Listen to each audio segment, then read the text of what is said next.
Nggak mau sotoy sih, tapi kayaknya kalian semua harus tahu ini deh.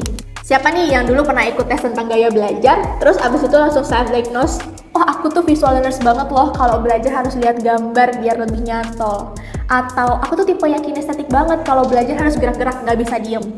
Well, had to break it to you, but learning style atau gaya belajar adalah salah satu mitos pendidikan yang paling bertahan lama, even until now. If you say everyone punya learning preference masing-masing, yes, that's true. But this research yang udah dilakukan selama beberapa dekade nggak nemuin bukti kalau siswa belajar lebih efektif ketika pengajaran disesuaikan sama gaya belajar yang mereka sukain. Udah banyak banget penelitian tentang gaya belajar, but most of them nggak pakai metode eksperimen yang valid buat ngebuktiin kalau konsep gaya belajar itu actually works in education. Malahan, dari sedikitnya penelitian yang pakai metode yang tepat, beberapa di antaranya justru nemuin hasil yang justru malah bertentangan sama teori konsep gaya belajar yang selama ini kita percayain. Ada studi tahun 2023 yang nunjukin kalau kepercayaan pada konsep gaya belajar ini malah bikin banyak guru dan orang tua labelin anak-anak mereka.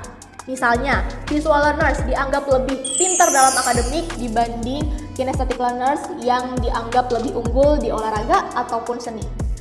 Bahkan di perguruan tinggi sekalipun, mereka ikut kemakan misconception yang punya asumsi kalau misalnya ahli kimia atau engineering itu pasti kinesthetic learners.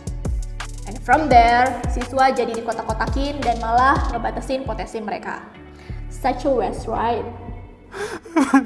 Meanwhile, this research states kita tuh bisa belajar lebih efektif kalau informasinya diproses in various ways. Gak cuma ngandelin satu metode aja yang katanya cocok sama gaya belajar kita. So, daripada overthinking kita itu tim visual, kinesthetic, atau auditory, better fokus ke diverse learning methods. Misalnya, pas kita lagi belajar tentang sel, coba deh ajak siswa buat lihat diagramnya, baca penjelasannya, gambar sendiri, atau bahkan bikin modelnya pakai clay. Cara ini bikin siswa jadi punya multiple connection di otak yang ngebantu retensi jangka panjang dan pemahaman yang lebih dalam.